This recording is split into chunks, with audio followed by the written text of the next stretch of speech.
Media سے بات کریں. بسم اللہ الرحمن الرحیم. ایاک نعبد و ایاک نستعین. میرے پاکستانیوں، میں کئی چیزیں آپ سے بار بار کہہ چکا ہوں. اپنے 26 سال کی جب سے میں یہ پالیٹکس میں آیا ہوں تو میں کئی چیزیں بار بار دہرا چکا ہوں، اور مجھے لگتا ہے کہ اس کا اثر ہونا شروع ہو گیا کہ لوگوں کو کئی چیزوں کی اب سمجھ آنی شروع ہو گئی. لیکن آج میں پھر وہ چیز دہراؤں گا. 26 سال پہلے میں نے اپنی پارٹی کا نام رکھا تھا انصاف کی تحریک، جس کو انگریزی میں کہتے ہیں رول آف لا، جس کو عام آدمی سمجھتا ہے انصاف، جس کا مطلب کیا ہوتا ہے کہ کمزور اور طاقتور قانون کے سامنے ایک برابر، جس کا مطلب یہ ہوتا ہے کہ جانوروں کے معاشرے میں اور انسانوں کے معاشرے میں جو فرق ہے کہ جانوروں کے معاشرے میں انصاف نہیں ہے، انسانوں کے معاشرے میں وہ انسانی معاشرہ ہوتا ہی تب ہے جدھر انصاف ہوتا ہے. جنگل کا قانون اس کو کہتے ہیں اس معاشرے کو، اور جس کو دوسرا نام بنانا ریپبلکس دیتے ہیں، جدھر مائٹ از رائٹ ہوتی ہے، جدھر طاقتور قانون سے اوپر ہوتا ہے، جدھر کمزور کو طاقتور سے تحفظ نہیں ملتا. اور اگر آپ دنیا کی تاریخ پڑھیں تو آپ کو ہر جگہ نظر آئے گا کہ جن ممالک کے اندر قانون کی بالادستی بہتر تھی وہ خوشحال تھے. رومن ایمپائر دیکھ لو، اس سے پہلے گریک سویلائزیشن تھا، جن کا تاریخ جانتی ہے. رومن ایمپائر دیکھ لو، رومن لاز تھے، قانون تھے. باقیوں کو وہ باربیرینز کہتے تھے کیونکہ وہاں قانون نہیں تھے، وہاں انصاف نہیں تھا. اور ہم جو مسلمانوں کی تاریخ ہے، میں کیوں بار بار جب سے میں پرائم منسٹر بنا میں بار بار آپ کو مدینہ کی ریاست کی بات کرتا رہا، کیونکہ مدینہ کی ریاست کی بنیاد رکھی گئی تھی عدل اور انصاف پہ. جو میرے نبی صلی اللہ علیہ وسلم نے اس قوم کو اٹھایا تھا، 2 سپر پاور تھیں، تب بھی 2 بڑی بڑی طاقتیں تھیں، آدھی دنیا دونوں طاقتوں کی نیچے تھی. ادھر سے ان لوگوں کی حیثیت ہی نہیں تھی، ان کو میرے نبی صلی اللہ علیہ وسلم نے دنیا کی امامت کروائی، لیکن بنیاد رکھی عدل اور انصاف پہ. قانون کے سامنے سب ایک برابر. فرمایا کہ میری بیٹی بھی اگر جرم کرے گی تو اس کو سزا ملے گی. اور پھر جو آج پاکستان کے حالات ہیں، انہوں نے آج سے 1500 سال پہلے تقریباً کہہ دیا تھا کہ وہ قومیں جو طاقتور کے لیے ایک قانون بناتی ہیں اور وہ جرم کرتے ہیں ان کو نہیں پکڑتی اور صرف کمزوروں کو جیلوں میں ڈالتی ہیں، وہ تباہ ہو جاتی ہیں. یہ میرے نبی نے 1500 سال پہلے کہہ دیا تھا. اور آج میں یہ جو آج میڈیا آپ کے سامنے آیا ہوں آپ کو یہ بتانے کے لیے کہ جس طرح ہم نماز میں کہتے ہیں نا کہ اللہ ان کے راستے پہ لگا جن کو نعمتیں بخشیں، ان کو نہیں جو تباہی کے راستے پہ نکل گئے. یہ ہم 5 وقت کی نماز میں مانگتے ہیں. آج ہم ادھر کھڑے ہیں. ایک طرف ہے اللہ کی نعمتوں کا راستہ، مشکل راستہ ہے لیکن انسان کی عظمت کا راستہ ہے. دوسری طرف تباہی کا راستہ ہے. جس طرف ہم یہ جو موجودہ سیٹ اپ ہے یہ لے کے جا رہا ہے. میرے پاکستانی ہوئی یاد رکھیں، میں وہ خوش قسمت انسان ہوں، 70 سال جس کی عمر ہے، اللہ مجھے سب کچھ دے بیٹھا ہے. کوئی اتنا خوش قسمت نہیں، میں اس کا بار بار شکر ادا بھی کروں تو وہ کافی نہیں ہے. کسی انسان کو اس ملک میں اللہ نے اس طرح کی عزت نہیں دی. حکومت سے انہوں نے سازش کے تحت مجھے باہر نکالا تو آپ لوگوں نے لاکھوں کی تعداد میں سڑکوں پہ نکلے. کس پرائم منسٹر کو آج تک اس طرح کی عزت ملی ہے؟ اور حکومت کے باہر پبلک کے اندر میں نکلا تو جس طرح کی عزت آپ نے مجھے دی کس کو ملی آج تک؟ کون سے پرائم منسٹر کو ملی؟ تو اس کے لیے وزارت عظمیٰ کیا چیز ہے؟ اس سے بڑی چیز کیا ہے کہ قوم اس کی عزت کرتی ہے؟ تو میں آج آپ کے لیے یہ کہنا چاہتا ہوں کہ دیکھیں، یہ آپ ایک بڑے خطرناک موڑ پہ کھڑے ہیں۔ اگر میری قوم میری آواز آج سن کے آپ جو اللہ نے ہمارے اوپر حکم دیا ہوا ہے جہاد کا، جہاد ہے کیا؟ پہلے میں یہ بھی کلیئر کر دوں، ظلم کے سامنے اور نا انصافی کے سامنے کھڑا ہونا جہاد ہے۔ اللہ نے ہمارے پہ فرض کیا ہوا ہے۔ کیوں کیا ہوا ہے؟ ہماری بہتری کے لیے۔ جو قومیں رائے حق پہ کھڑی ہوتی ہیں اور انصاف کے لیے کھڑی ہوتی ہیں وہ آزاد ہو جاتی ہیں، اور انصاف کے بعد ہی خوشحالی آتی ہے۔ پہلے مدینہ کی ریاست میں عدل اور انصاف آیا، پھر خوشحالی آئی۔ نیلسن منڈیلا جو موجودہ بڑا ایک لیڈر میں مانتا ہوں، اس نے بڑی پتے کی بات کی۔ اس نے کہا اگر تم نے غربت کم کرنی ہے تو پہلے انصاف لے کے آؤ۔ چائنا نے دنیا کی تاریخ میں کبھی کسی قوم نے غربت کم نہیں کی جو چائنا نے کی ہے۔ 70 کروڑ لوگوں کو پچھلے 30-35 سال میں غربت سے نکال لیا انہوں نے، اور اسی قوم نے 450 وزیروں کو کرپشن کے اندر جیل میں ڈالا۔ یعنی طاقتور وزیروں کو انہوں نے قانون کے نیچے لے کے آئے۔ تو جو خوشحالی ہوتی ہے وہ انصاف کے ساتھ ہوتی ہے۔ حضرت علی کا قول ہے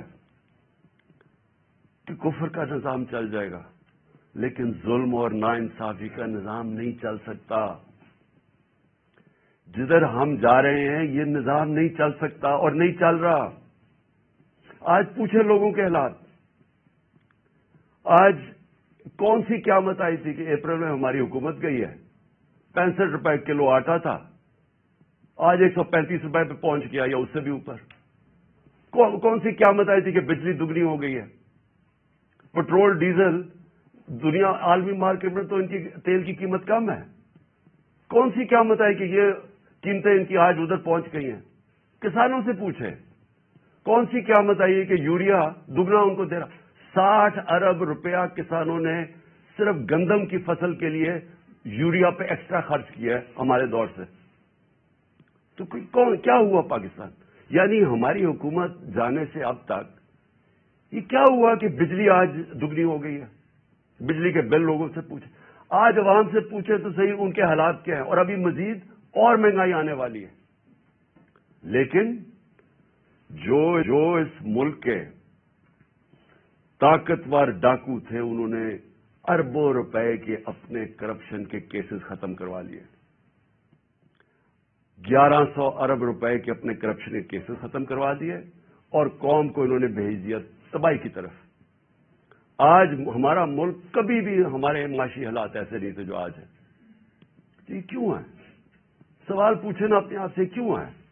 ہم سب سے زیادہ، میں پاکستانی، میں آپ کو بتاؤں جب میں مکہ گیا ہوں، مدینہ گیا ہوں، سب سے زیادہ مسلمان پاکستانی مجھے ملے وہاں۔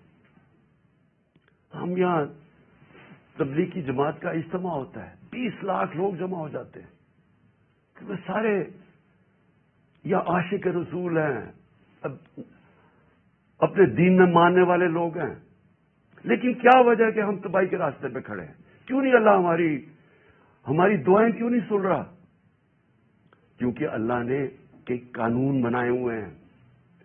سارے جتنے اللہ کے پیغمبر دنیا میں آئے تھے، سب ان کی دو میسیجز تھیں، صرف پیغام دو تھے: انصاف قائم کرو اور انسانیت، یعنی کمزور کی مدد کرو، جو کہ جانوروں کے قانون کے اندر کمزور کی سروائیول آف دا فٹسٹ ہے، کمزور مر جاتا ہے۔ انسانی معاشرے میں ہم اپنے کمزور طبقے کی مدد کرتے ہیں۔ جس کو پہلی دنیا کی تاریخ میں فلاحی ریاست بنائی تھی وہ مدینہ میں بنائی گئی تھی، انسانیت کا نظام آیا تھا۔ تو ہم اپنے آپ سے پوچھیں کہ آج وہ ملک جو خیرات دینے میں سب سے زیادہ ہے، میں اس کے سامنے ہوں، کبھی یعنی کہیں دنیا کے اندر کینسر ہاسپٹل کے اندر 75% مریضوں کا مفت علاج نہیں ہو سکتا، صرف پاکستان میں ہے، کیونکہ لوگ جب دیکھتے ہیں، جب کسی ادارے کو، جو خیراتی ادارے کے اوپر جب اعتماد کرتے ہیں، تو اس سے زیادہ کھلے دل کے لوگ ہی کوئی نہیں ہے. تو ہم وہ قوم ہیں جو ترستی ہے، جس کا نعرہ تھا کہ پاکستان کا مطلب کیا، لا الہ الا اللہ، عظیم نعرے. ہم نے اللہ سے دعویٰ کیا کہ اللہ تیرے سوا ہم کسی کے سامنے نہیں جھکتے، ہم آزاد لوگ ہیں، ہم نے آزادی کا دعویٰ کیا.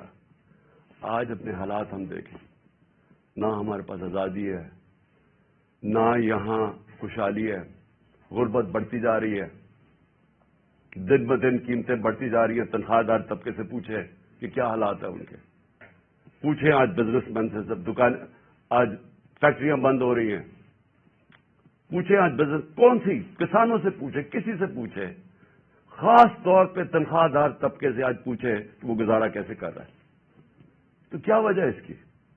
میں آج آپ کو بتاتا ہوں. اس کی وجہ ایک ہے کہ یہاں ظلم اور ناانصافی کا نظام ہے. میرے نبی صلی اللہ علیہ وسلم نے کہہ دیا تھا 1500 سال پہلے کہ طاقتور اگر چوری کرے تو آپ اس کو NRO دے دیں، اور بیچارے غریب لوگ جیلوں میں جائیں، اور پھر سمجھے کہ اللہ ہماری دعائیں قبول کرے گا. اور اس لیے جہاد اس نے ہمیں کہا ہے کہ ظلم کے سامنے کھڑے ہو، ناانصافی کو قبول نہ کرو. اور آج میں خاص طور پہ مخاطب ہوں اپنی پاکستان کی عدلیہ سے، اور اس کے بعد پاکستان کی وکلا برادری سے. دیکھیں، اللہ نے آپ کے اوپر بہت بڑی ذمہ داری سونپی ہے. یہ وقت ہے آپ کا کہ آپ اس ملک میں رول آف لا کے لیے کھڑے ہوں. میں یہ آپ کو پورے ایمان سے کہتا ہوں کہ جس طرف یہ لے کے جا رہے ہیں، ہمیں کوئی مستقبل نہیں ہے اس ملک کا. جس طرح کے فیصلے کیے جا رہے ہیں، جس طرح کی انصاف کی اور قانون اور آئین کی دھجیاں اڑائی جا رہی ہیں، جس طرح وہ جنگل کا قانون نافذ کیا جا رہا ہے، اس طرح ہمارے ملک کا کوئی مستقبل نہیں ہے. پہلی دفعہ لوگوں کو خوف آنا شروع ہو گیا ہے. لوگ پاکستان سے امید ان کی چلی گئی ہے. 8 لاکھ لوگ ہمارے ساتھ 8 مہینے میں پروفیشنلز، وہ طبقہ جو ایک ملک کی جان ہوتا ہے، وہ چھوڑ کے چلا گیا ہے. باہر لوگ سرمایہ کاری کے لیے نکل گئے ہیں کیونکہ امید جانی شروع ہو گئی ہے. تو اس لیے میں اپنے معزز عدلیہ، اپنے ججز سے اور اپنی وکلا کمیونٹی سے، میں آج آپ سے خاص طور پہ آج اپیل کر رہا ہوں اپنے ملک کی خاطر. میں پھر سے ریپیٹ کرتا ہوں کہ اللہ نے عمران خان کو جو دے دیا ہے، میں اپنی خوابوں میں بھی سوچتا تھا کہ وہ مجھے اس طرح کی عزت دے گا. اور انسان کیا چاہتا ہے دنیا میں؟ عزت ہی چاہتا ہے. انسان کے پیسے بناتا ہے عزت کے لیے، پاور میں آتا ہے عزت کے لیے. تو جب اللہ نے اتنی عزت دے دی ہے تو مجھے اور کیا مل سکتا ہے؟ میں صرف اس وقت آپ سب کے لیے کھڑا ہوں. میری جو ساری جدوجہد ہے وہ آپ کے لیے، اور آپ کو اس کے لیے سب کو کھڑا ہونا پڑے گا. میں سارے پاکستانیوں کو کہہ رہا ہوں، آپ اگر آج نہ کھڑے ہوئے، میں آپ کو یقین دلاتا ہوں کہ آگے اندھیرا ہے. میری آواز کیوں بند کرنے کی کوشش کی جا رہی ہے؟ کیوں وہ پولیس کے فوج چودھری کو کیوں پکڑا ہے؟ کون سا جرم کیا اس نے؟ کوئی مجھے جمہوریت میں بتائے کہ یہ جرم ہوتا ہے کہ جو اس نے اس کو منشی کہہ دیا، اس کو چیف الیکشن کمیشن. کبھی اس کے اوپر بھی کسی جمہوریت میں پکڑا جاتا ہے؟ اعظم سوادی کا کیا قصور تھا؟ کیا اس نے کہہ دیا کہ جناب ایکس آرمی چیف نے NRO 2 دے دیا؟ تو یہ سینیٹر ہے، اس کی رائے ہے. یہ باقی اس ملک کی اکثریت سمجھتے ہیں کہ ٹھیک ہے. اس کو ننگا کر کے، تشدد کر کے، پھر وہ گندی ویڈیو، اور پھر اس کو پکڑ لیا، 30 FIR کاٹ دی.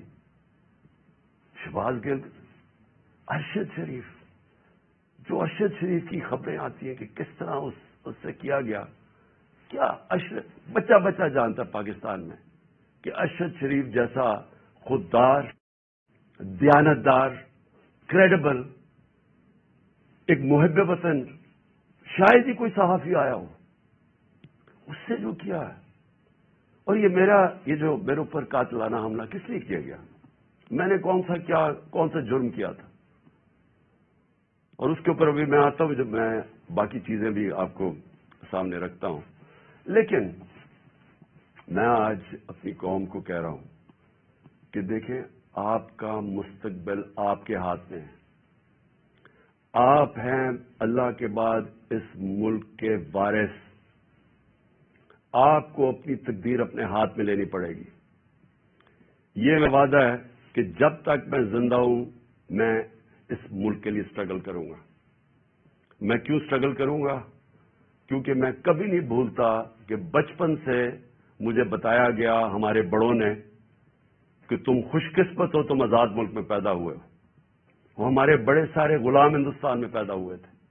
بچپن سے ہمارے میں ڈالا گیا کہ یہ کتنا خوش قسمت سارے ہم ہیں، میری جنریشن، کہ ہم تو ایک آزاد ملک میں پیدا ہوئے. میں کبھی بھی جب دنیا میں باہر گیا، کرکٹ کھیلی، بڑا ٹائم گزارا ہے، پروفیشنل کرکٹ کھیلتا تھا، کبھی میرے ذہن میں یہ نہیں آیا کہ میں پاکستان کے علاوہ کسی اور ملک میں رہ سکتا ہوں. اور میں ابھی بھی جتنی میری باقی زندگی ہے اس ملک کے لیے. میں آپ کو یقین دلاتا ہوں کہ نہ مجھے کوئی جیل سے ڈر ہے. موت میں نے اپنے اتنے قریب سے دیکھی ہے کہ اتنے قریب سے دیکھی ہے. مجھے پورا اللہ پہ اعتماد ہے. میں لا الہ الا اللہ پہ ماننے والا انسان ہوں.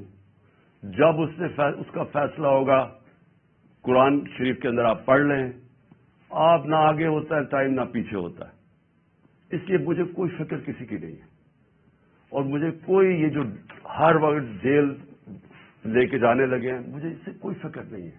اور نہ ہی میں آپ سب کو کہتا ہوں آپ کو یہ جیل سے ڈرنا نہیں چاہیے. جیل کا ڈراوے جی جیل میں ڈال دیں گے، ڈال دیں جیل میں، کتنوں کو ڈالیں گے. اس لیے میری قوم، آپ کو اگر اپنے آپ کو بچانا ہے، آپ کو اللہ کے حکم پہ چلنا پڑے گا، انصاف کے ساتھ کھڑا ہونا پڑے گا. اور میں اپنی عدلیہ سے پہلے آتا ہوں. سب سے پہلے الیکشن کمیشن. الیکشن کمیشن نے محسن نقوی کو پنجاب کا چیف منسٹر بنایا. میں پہلے الیکشن کمیشن سے سوال پوچھتا ہوں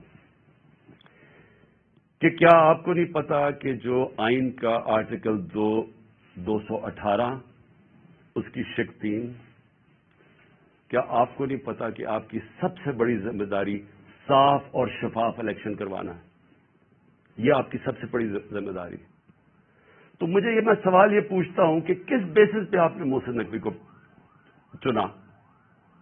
باقی نام کس بیسس پہ آپ نے ریجیکٹ کیے؟ جبکہ ہم نے وہ نام چن کے دیے جو ہم سمجھتے تھے کہ نون لیگ ایکسپٹ کر جائے گی ان کو، کیونکہ سکھیرا صاحب اس وقت کیبنٹ سیکرٹری ہیں، شہباز شریف کے کیبنٹ سیکرٹری ہیں. اس سے بعد ناصر کھوسا کا نام دیا جو ان کے پرنسپل سیکرٹری نواز شریف کے رہ چکے ہیں، شہباز شریف کے چیف سیکرٹری. یعنی وہ لوگ جو ان کو ایکسیپٹیبل ہے. ہم نے اپنی طرف سے نیوٹرل امپائر رکھنے کی کوشش کی. تو کس بیسس کے اوپر یہ محسن نقوی کو آپ لے کے آئے؟ کیا آپ اس کے بیک گراؤنڈ کا نہیں پتا تھا؟ یا شاید لگایا اس لیے تھا کیونکہ آپ کو پتا تھا یہ کون ہے؟ کیا یہ نہیں پتا کہ یہ آدمی رجیم چینج جو ہماری گورنمنٹ کرائی گئی ہے اس میں اس نے سب سے بڑا رول اس کا تھا؟ ایک تو اوپر کا رول تھا نا ایکس آرمی چیف کا، لیکن اس کا اس کے بعد یہ ان چند لوگوں میں سے تھا جو سب سے زیادہ یہ بھاگ دوڑ کی اس نے ہماری حکومت کرانے کے لیے. کیا یہ آصف زرداری کے ساتھ سندھ ہاؤس جدھر پیسے چلے تھے یہ وہاں نہیں تھا؟ کیا آصف زرداری اس کو اپنا بیٹا نہیں کہتا؟ کیا اس کا جو چینل ہے لوگوں کو نہیں پتا اس کی چینل کا کس کے بار بار جو پروپیگنڈا ہمارے اگینسٹ کب سے کر رہا ہے؟ اور پھر سب سے بڑی بات کہ جو آج نیب کے چیئرمین ہیں آفتاب سلطان، نیب کے چیئرمین آفتاب سلطان نے اسی محسن نقوی کے اوپر انویسٹیگیشن کی تھی. یہ انویسٹیگیٹنگ آفیسر تھے اور ان کی ریکمینڈیشن پہ انہوں نے 35 لاکھ روپیہ نیب کو واپس کیا تھا. تو میں الیکشن کمیشن سے پوچھنا چاہتا ہوں کہ کوئی اور آپ کو نہیں ملا کہ صرف چن کے آپ وہ آدمی لے کے آئے ہیں جو کہ ہمارا سب سے خلاف تھا؟ اور اس نے آتے ساتھ ہی کیا کیا؟ یہ جو اب فواد چودھری کا ہوا ہے 3 دفعہ، اور میں جج صاحب کو سلام کرتا ہوں 3 دفعہ انہوں نے کہا کہ فواد چودھری کو طلب کیا عدالت میں، اور تینوں دفعہ نہیں اس کو عدالت میں پریزنٹ کیا گیا. تو کیا یہ محسن نقوی، یہ اس کی پہلی آتے ساتھ ہی اس نے اپنے کارنامے دکھا دیے ہیں. اس کے بعد اس نے جو اس نے اپوائنٹمنٹس کی ہیں، کیا یہ فری اینڈ فیئر الیکشن ہو رہا ہے کہ سارے وہ پولیس آفیسر جنہوں نے ہمارے اوپر تشدد کیا تھا 25 مئی کو، ان ساروں کو واپس لے آیا؟ ایڈوکیٹ جنرل آفس کے اندر وہ سارے لوگ جو کہ حمزہ شریف کے دوران تھے، ان کو واپس لے آیا؟ کیا یہ صاف اور شفاف الیکشن کی تیاری ہو رہی ہے؟ کیا اس کو کہتے ہیں a neutral caretaker setup? Caretaker setup کا تو مطلب ہی یہ تھا کہ ایک نیوٹرل امپائر آئے گا. کیا یہ نیوٹرل امپائر ہے؟ اور ابھی سے ہی پولیس نے ہراساں شروع کر دیا ہے ہمارے ورکرز کے اوپر. 1-2 گرفتاریاں شروع ہوگی اور پلان بن گیا پکڑنے کا. اور یہ جو فواد چودھری کا ہوا ہے، تو یہ ابھی سے ہی پورا پری پلان بنا ہوا ہے. یہ صاف اور شفاف الیکشن کروانے کے لیے محسن نقوی نہیں آیا. یہ وہ کرنے آیا جو میں نے پہلے بھی کہا تھا، جو آصف زرداری نے الیکشن کروایا ابھی کراچی کے اندر، کہ ووٹ بینک ہے نہیں پیپلز پارٹی کا، اور پیپلز پارٹی جیت جاتی ہے کراچی سے. تو یہ الیکشن نہیں ہو رہا، یہ ایک پلان، ایک کانسپریسی کے تحت اس کو رکھا گیا. تو میں اپنی عدلیہ، اور ہم انشاءاللہ یہ کیس لے کے جا رہے ہیں اپنی عدلیہ کے پاس، تو میں اور پاکستانی آپ سے انصاف کی توقع رکھ رہے ہیں. ہم یہ بھی چاہتے ہیں کہ یہ جو اب فواد چودھری سے ہو رہا ہے اور یہ جو آگے ہونے جا رہا ہے، میں ابھی آپ کو پیشن گوئی کرتا ہوں، کیونکہ ان کو سب سے بڑا جس آواز بند کرنی ہے وہ عمران خان کی ہے، تو پورا پلان بنا ہوا ہے ان کا. میں ابھی پیشن گوئی کر رہا ہوں. ہم اپنی عدلیہ سے ایکسپیکٹ کرتے ہیں کہ ہمارے فنڈامنٹل رائٹس کو پروٹیکٹ کریں. یہ تاریخ وہ ہونے لگی ہے، اگر ہماری عدلیہ نہ کھڑی ہوئی تو یاد رکھیں آج تک جسٹس منیر کو کسی تاریخ نہیں بھول سکی. وہ بڑے قابل آدمی تھے، لیکن ایک جگہ جدھر انہوں نے آئین اور قانون کے ساتھ کھڑا ہونا تھا، وہ طاقتور کے ساتھ کھڑے ہو گئے. اس ملک نے بھاری قیمت ادا کی ہے اس کی، اور اس کے بعد قیمت ادا کرتے گئے. اس وقت قوم آپ سے ایکسپیکٹ کر رہی ہے، موزز ججز، قوم آپ سے ایکسپیکٹ کر رہی ہے کہ ہمارے حقوق کی حفاظت کریں، ہماری جمہوریت کو بچائیں. یہ جو اب تباہی مچنے لگی ہے ہماری جمہوریت کے اوپر، اور جو ہو رہا ہے اور جو رجیم چینج کے بعد ہوا ہے، میں آپ کو یقین دلاتا ہوں کہ میں مشرف کے مارشل لاء میں اپوزیشن میں تھا. 8 دن مجھے جیل میں ڈالا، تب بھی میں نے کبھی اس طرح کا ظلم، فیشزم، اس طرح کی میں نے کبھی ایک اسٹیٹ کو اوپریس کرتے ہوئے میڈیا کے لوگوں کو، ہمارے ورکرز کو، میں نے کبھی ایسے نہیں دیکھا جو آج میں دیکھ رہا ہوں پاکستان کے اندر. تو اور مجھے افسوس سے کہنا پڑتا ہے کہ ہماری عدلیہ نے ہمارے فنڈامنٹل رائٹس کی حفاظت نہیں کی. اگر کی ہوتی تو آج وہی جو 25 مئی والے وہ آفیسرز جنہوں نے تشدد کیا تھا، 3 بجے رات کے لوگوں کے گھروں میں گھس کے انہوں نے لوگوں کو پکڑ کے جیلوں میں لے کے گئے تھے، ظلم کیا تھا، لوگوں کو امبیرس کیا تھا. آرٹیکل 14 کانسٹیٹیوشن کا ہماری ڈگنیٹی، ہماری عزت پروٹیکٹ کرتا ہے.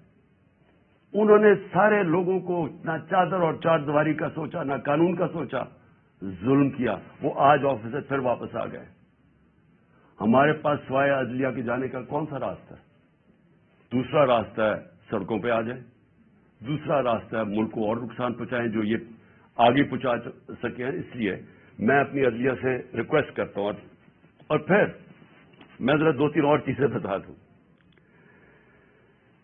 جے آئی ٹی، اب جے آئی ٹی بنی تھی، میرے اوپر قاتلانہ حملہ ہوتا ہے. پہلے تو 16 دن کچھ ہوتا ہی نہیں ہے، نہ کوئی investigation. Police F I R کاٹ کے دیکھ دیتی کہ صرف ایک شوٹر تھا اور دینی انتہا پسند نے اٹیک کیا تھا. جو میں پہلے سے ہی سپٹمبر اور اکتوبر میں نے کہہ دیا تھا کہ میرے اوپر واردات ہونے والی ہے اور نام لیں گے دینی انتہا پسند کا. پوری کانسپریسی بنی ہوئی مجھے قتل کرنے کی. میں پہلے کہہ بیٹھا تھا، مجھے پتا بھی تھا اس کے پیچھے کون ہے، اور میں نے ان کے جیسے ہوا میں نے ان کے نام لیے. اپنی حکومت ہوتے ہوئے